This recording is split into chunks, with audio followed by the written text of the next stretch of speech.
Enfoque. Geopolítica, investigación, relaciones internacionales. Enfoque. Una mirada profunda y decolonial a los hechos más importantes de nuestra historia. Enfoque. Comunicación articulada para el buen vivir. Pueblos con memoria.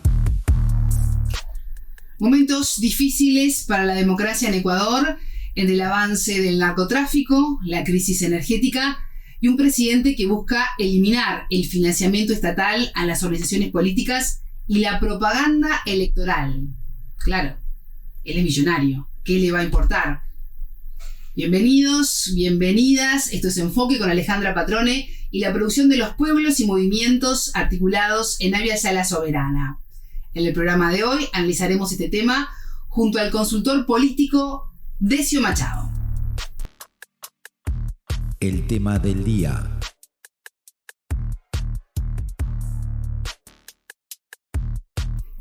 Este 23 de noviembre de 2024 se cumplió un año desde que Daniel Noboa asumió la presidencia en Ecuador, un mandato marcado por la declaración de un conflicto armado interno, la crisis energética con apagones de hasta 8 horas y la crisis diplomática por el asedio a la Embajada de México en Quito para detener al ex vicepresidente ecuatoriano Jorge Glass, violando así el derecho internacional. Noboa, integrante del partido centroderechista Alianza Democrática Nacional, es heredero de una de las familias más ricas del país. Su acceso al gobierno se produjo tras el llamado a elecciones anticipadas por parte de su antecesor, Guillermo Lasso, quien invocó el mecanismo de muerte cruzada para disolver el Congreso y convocar a los comicios generales, evitando así un juicio político en su contra.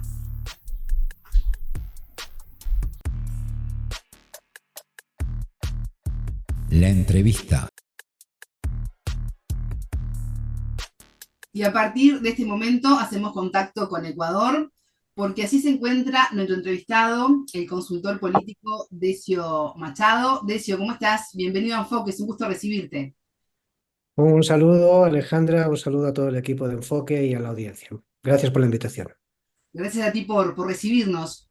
Un tribunal de la Corte Nacional de Justicia de Ecuador sentenció a una veintena de procesados en un escándalo que expuso la penetración del narcotráfico y el crimen organizado, con altos representantes de la justicia, del sistema político, del sistema penitenciario, de la política. Impuso Decio penas de entre 40 meses y 10 años de prisión. ¿Qué alcance tiene esta medida y cómo se llegó a esta situación? Bueno, yo creo que se ha ido consolidando, digamos, en los últimos años, especialmente durante el gobierno anterior y el presente, un Estado ecuatoriano que en términos de, digamos, en la lingüística popular, de alguna forma, es un Estado fallido, ¿sí?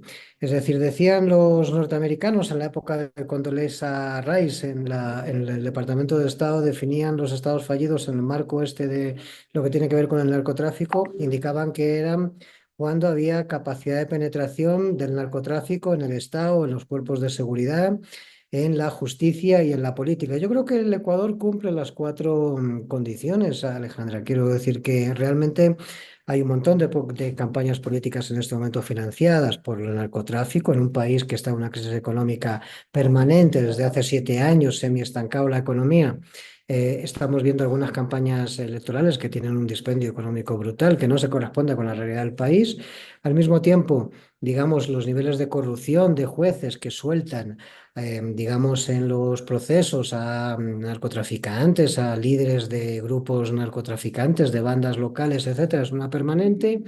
Hemos visto 1000 imágenes ya de los cuerpos de seguridad infiltrados, ¿no? Es decir, cargando con cocaína o con productos con estupefacientes en general, es decir, aviones, barcas, etcétera, con destino a Europa o Estados Unidos. Y, por último, es decir, la penetración dentro del Estado es una realidad. Es decir, hay funcionarios públicos que ya han sido procesados, es decir, por vínculos con, digamos, el sistema del narcotráfico, o sea, las economías ilícitas. Quiero decir con esto de que estamos en un país, en un narcoestado, e incluso recientemente, hace un par de días, la revista The Economist en Gran Bretaña hasta recogió un artículo muy amplio sobre la situación del Ecuador. Creo que lo que hemos visto en este proceso es apenas digamos, la punta del iceberg de una realidad que vive el Ecuador, donde lamentablemente nos han ido llevando, digamos, sucesivos gobiernos de perfil neoliberal que se han ido sucediendo en los últimos años, digamos, en los gobiernos ecuatorianos, ¿no? Y en este estado fallido que haces mención, en este narcoestado, ¿qué tan fuerte y qué penetración tiene la estructura criminal en el país? Bueno, hay un nivel de empoderamiento brutal, es decir, que además se ha dado a una velocidad increíble, realmente de estudio, ¿no? Es decir, cómo avanzó, digamos, ese empoderamiento de las bandas delictivas en el Ecuador, ¿no? Hay que decir que estas bandas delictivas, incluso una parte de su capital lo están blanqueando con empresas que son capaces de tener contrataciones públicas. Es decir, fíjate qué barbaridad. Es decir, el propio Estado está contratando subcontratistas para obras de ingeniería civil, cosas de esas características que al final resultan ser, y lo hemos visto en varias investigaciones periodísticas que se han dado en los últimos meses en el país, es decir, resultan ser parte de las redes de tapaderas o de blanqueo de dinero de los propios grupos delictivos, con lo cual, digamos, de alguna forma a uno ya le cuesta distinguir realmente hasta dónde la complicidad del Estado con estas bandas delincuenciales, es decir, hasta dónde esa connivencia de alguna forma se está dando en el país. Pero esto es una realidad, ¿eh? Y es una realidad que no existía en el país hace 10 años y que se ha desarrollado de una forma brutalmente rápida, fundamentalmente en los últimos 5 años, digamos, del Ecuador. Repasaba algunas cifras y me encontraba que de enero a mediados de octubre de este año, más de 3.000 adolescentes habían sido detenidos en este combate al narcotráfico que decidió emprender, por lo menos lo dice así el presidente Daniel Noboa. ¿Qué está pasando? ¿Se pone la tónica allí en estos jóvenes, pero no en las medidas educativas, de empleo, las causas reales que llevan a que sean cooptados por los grandes narcotraficantes que no están siendo alcanzados? Bueno, yo creo que el presidente Noboa ha intentado ha intentado convertirse digamos, en una copia barata, voy a hablar en estos términos, es decir, de Nayib Bukele, ¿no? Es decir, una versión andina del presidente salvadoreño, de Bukele, ¿no? Digo esto porque Noboa declaró, no, el gobierno de Noboa apenas lleva un año, ¿no? Va a gestionar un año y medio, hay un proceso electoral en febrero, es un gobierno transitorio de muy corta duración, consecuencia de unas elecciones anticipadas que se convocaron hace un año atrás. Quiero decir con esto de que durante este año y medio o durante este año de gestión que lleva ya el gobierno de Novoa se ha caracterizado por tener un discurso como muy combativo, es decir, con respecto al narcotráfico, pero es un discurso que no, digamos, de alguna forma con la praxis real no se corresponde. Y voy a intentar explicar esto, ¿sí? Sí. Efectivamente, es decir, el gobierno declaró a través de un decreto presidencial la guerra interna, digamos, permanente en el país. Esto significó que dio legitimidad al ejército para salir a las calles y poder, digamos, actuar como fuerzas de seguridad. Es decir, y hoy tenemos una cosa que se llama bloque de seguridad, que es un aparato conjunto entre Policía Nacional y Fuerzas Armadas que están interviniendo, digamos, en el combate contra el narcotráfico. Esto es una realidad existente en el país. Y es verdad que ha habido muchísimas detenciones en los últimos, durante este año, ¿sí? Fundamentalmente desde enero hasta acá. Muchas detenciones que han sido fundamentalmente de jóvenes, muchos de ellos menores de edad, que efectivamente forman parte, digamos, de estas bandas delictivas, es decir, que provienen de barrios urbanos marginales y que son fácilmente capturables como carne de cañón, digamos, por parte de estos Sí. grupos delictivos, porque son jóvenes sin futuro, es decir, que pertenecen a los barrios, a las villas miserias, a los barrios urbanos marginales del país o a algunas zonas rurales que están abandonadas por el Estado.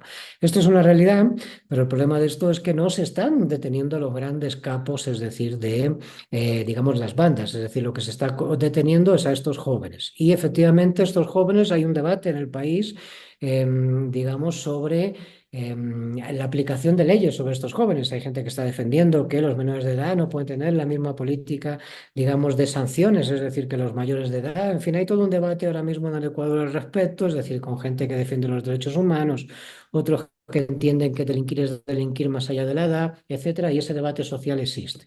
Pero con independencia de eso, como le digo, el problema de esto es que no se aminora el número de delitos, es decir, más bien crecen, están creciendo nuevamente los homicidios en el país después de un momento en el que bajaron las muertes violentas. están volviendo a crecer nuevamente, están creciendo más que el año pasado, donde Ecuador batió récords en América Latina, es decir, en números de muertes violentas, precisamente porque la violencia no cesa. Y no cesa porque, vuelvo a repetir, los que están siendo capturados son la estructura más baja de la pirámide delictiva, es decir, pero no las cúpulas.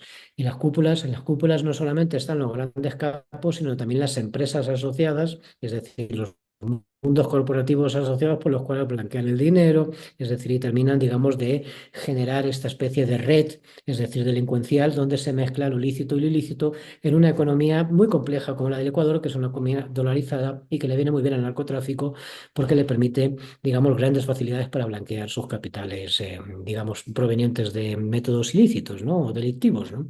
Entonces tenemos un poco esa realidad. Estos jóvenes, como digo, están en cárceles en este momento, es decir, no hay capacidad de fiscalizar la situación en la que se encuentran las cárceles. Las cárceles están dirigidas por el ejército, por las Fuerzas Armadas, una cosa que no había pasado anteriormente en el país. Esto hace que haya mucha opacidad en la información proveniente de dentro, pero al mismo tiempo seguimos asistiendo a motines dentro de las cárceles, etcétera, lo que viene a demostrar que realmente el Estado no tiene el control absoluto, pese a que haya militarizado, digamos, los centros penales, o sea, las cárceles del país, es decir, no tiene el control sobre ellas, es decir, porque seguimos asistiendo a pabellones que se insurrectan, luchas entre bandas al interno de las cárceles por el control, digamos, de los comercios al interior de las cárceles, pagan incluso, es decir, por comer, ¿no? Es decir, estamos asistiendo a problemas de este tipo más allá de la presencia de las Fuerzas Armadas, como digo, en estos recintos penitenciarios. Todo esto que estás relatando, Decio, en medio de apagones de 3 6 12 horas, una crisis energética que llegó para quedarse. Escuché a Novoa hace un par de días decir que a fin de año terminaba con esta situación. ¿Qué tan creíble es lo que está diciendo Novoa y cómo está viviendo la población toda esta problemática en el país? Yo creo que el Ecuador vive en este momento una crisis que vamos a poder definirla de alguna forma como multifacética o multicrisis de alguna forma, ¿no? Es decir, es una crisis, digamos, de varias crisis, compuestas por varias crisis al mismo tiempo, en paralelo, ¿no? Me parece que hay una crisis, como decíamos, de inseguridad, que es por donde hemos empezado, pero también hay una crisis energética, como tú bien indicas, los apagones en el país ahora mismo son de 6 horas diarias en horarios, digamos, de día, ¿no? O sea, donde la gente necesita la luz, donde las empresas necesitan la luz para poder producir, para fabricar, donde los comercios necesitan la luz para poder, digamos, vender sus productos, etcétera. Y todavía celebramos, porque hemos tenido apagones de hasta 14 horas días atrás, ¿eh? Entonces, en este sentido, efectivamente hay una promesa del presidente, es decir, de que iba a acabar con esto en el mes de diciembre. Vamos a ver si esto es real o no.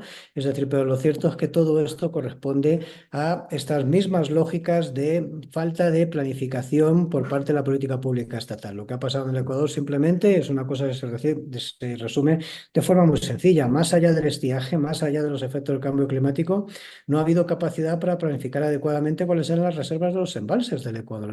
El país tiene un 85% de la generación de eléctrica, es decir, basado en hidroeléctricas, en represas, ¿no? Es decir, y este gobierno no ha tenido ni siquiera la precaución, es decir, de tener las alarmas correspondientes de cómo estaba el estado de las aguas en las correspondientes presas, con lo cual nos vino de repente esto sin ninguna capacidad de poder adquirir la energía, digamos, en países vecinos hasta muy recientemente, ¿sí? Hoy, evidentemente, estamos inmersos en una campaña electoral. El gobierno está haciendo un dispendio económico, comprando energías, turbinas, motores, generadores, etcétera, por donde puede. Estamos pagando la luz, o sea, el coste del kilovatio 3 veces más caro a Colombia en este momento, es decir, porque no hay capacidad de generación eléctrica al interno del país, es decir, se están importando turbinas y generadores, es decir, que vienen en avión, que están costando una barbaridad de diferentes países del planeta. Han llegado barcazas incluso de Turquía y de los países más exóticos del planeta, es decir, porque el gobierno está desesperado en medio de una campaña electoral donde esto evidentemente afecta a la credibilidad. Y con independencia de eso, lo que tenemos son otras crisis. Hay una crisis política, institucional. La gente cada vez cree menos en los políticos. Hay, digamos, una brecha muy grande entre la sociedad y las discusiones del establishment político en el país. Hay una crisis cultural, hay una crisis económica, ¿no? El país lleva estancado desde el fin del boom de los commodities, prácticamente, económicamente hablando, desde el 2015 aproximadamente, que le afectó caída de precios del crudo, es decir, al Ecuador, que es un país básicamente petrolero, y por lo tanto, quiero decir con esto de que estamos inmersos en esta lógica de múltiples crisis en una sola crisis y inmersos en una campaña electoral donde su primera vuelta se decidirá el 9 de febrero y donde el presidente pretende reelegirse y por lo tanto lo que tenemos también es una comunicación de gobierno, voy a hablar en estos términos y para terminar la idea, ¿Sí? es decir, que está electoralizada, es decir, que no te cuentan la verdad, sino que te cuentan lo que quiere vender un presidente que pretende ser reelegido. Por lo tanto, digamos, el nivel de conflictividad en el país es enorme y pese a estar militarizado el país, consecuencia de la crisis, digamos, de seguridad, en este último mes hemos estado asistiendo ya a varios movilizaciones y levantamientos por parte de organizaciones sociales, indígenas, sindicales, etcétera, precisamente, digamos, en rechazo, es decir, a las políticas provenientes del Palacio Gubernamental, Palacio Presidencial de Carondelet. Ujú. De hecho, en las últimas horas, la Corte Constitucional de Ecuador declaró constitucional la reforma parcial a la Constitución solicitada por el presidente Daniel Noboa, que busca en este caso eliminar el financiamiento estatal de las organizaciones políticas y la propaganda electoral. ¿Cómo ves esta iniciativa? Bueno, yo creo que es un atentado a la democracia, ¿no? El presidente, hay que decir que el presidente Noboa es el heredero de una familia histórica de magnates en el país que, digamos, se corresponde al agrobusiness y son los grandes terratenientes del sur del país en materia de banano y de, digamos, del agrobusiness, ¿no? De alguna forma. El presidente evidentemente no le falta dinero. Su campaña anterior con la que llegó a la presidencia de la República fue una campaña muy ostentosa en recursos económicos, ¿sí? Muy por encima de lo que barema, es decir, como posible utilizar en una campaña electoral el Consejo Nacional Electoral Ecuatoriano, ¿sí? Es decir, es una campaña que tenía financiamiento, evidentemente, de su músculo financiero, de su familia, de su patrimonio o de su patrimonio familiar más bien, y ahora lo que pretende es eliminar competidores, digamos, a través de esta lógica en la cual dice que el Estado no va a financiar, digamos, la parte que financia a los partidos de campañas electorales. Esto, evidentemente, es desequilibrar la balanza porque lo que hace inevitablemente es que los únicos que se puedan presentar a una campaña electoral son quienes tienen un gran músculo financiero para poder, digamos, poder enfrentar esa campaña electoral. Esto significa que ningún líder social, ningún partido político que represente a los sectores populares, ningún dirigente sindical, en fin, quiero decir, ninguna mujer que venga del movimiento de mujeres o cosas de estas características va a tener capacidad de presentarse a una campaña electoral porque no va a poder costeársela de su bolsillo personalmente. Esto limitaría la contienda electoral a una contienda entre ricos, entre magnates ecuatorianos, es decir, lo cual evidentemente tiene, digamos, toda la etiqueta de, digamos, autoritario, antidemocrático, etcétera, ¿sí? Lo que pretenden hacer es una plutarquía, es decir, de alguna forma en el país, es decir, donde las castas de las élites sean las que se disputen el poder porque, digamos, los sectores, las clases medias o los sectores populares no tengan acceso, digamos, a poder competir en una campaña electoral. Es la antítesis de lo que significa una lógica de democracia liberal en el país, ¿no? Tú mencionabas, Noboa quiere la reelección. Creo que eso siempre estuvo claro, ¿no? Desde el principio, desde que asumió luego de las elecciones anticipadas. También destacabas esa resistencia social que se está dando en las últimas semanas, en los últimos meses, por parte de los movimientos sociales, sindicales, los grupos indígenas. Cerramos un 2024 con esta multicrisis que tú mencionabas, a la que también vimos la crisis diplomática con México, ¿no? Creo que no faltó nada en Ecuador en este año. El 23 de noviembre de 2023 asumió Noboa y ha pasado todo esto. ¿Qué podemos esperar para 2025? Bueno, yo creo que el gobierno se ha ido caracterizando en el transcurso de este año 2025 en ser cada vez más autoritario, ha tomado medidas cada vez más autoritarias y cada vez más cuestionables desde el punto de vista democrático. No solamente esto último que hablamos del tema del financiamiento de los partidos políticos, sino que ha habido otras cosas. O sea, ahora mismo han, digamos, destituido a la vicepresidenta de la República de una forma absolutamente singular a través del Ministerio de Trabajo, una cosa que es absolutamente ilegítima en las lógicas normativas ecuatorianas, porque el único que puede destituir a una presidenta aquí, a una vicepresidenta aquí, a un cargo electo, digamos, en un proceso electoral, es el Congreso, es la Asamblea Nacional.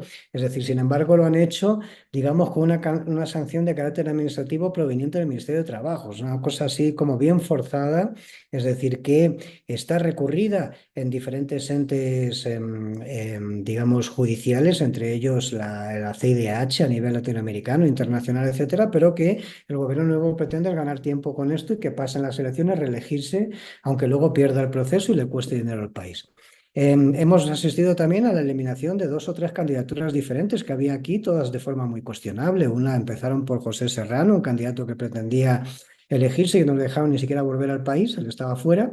Es decir, y la última ha sido la de Jan Topic, ¿no? Es decir, que era como el tercero en liza que aparecía, digamos, en los sondeos electorales demoscópicos, es decir, aparecía como el tercero, digamos, en la disputa entre el presidente Noboa y Luisa González, que es la candidata del correísmo, la candidata progresista, ¿no?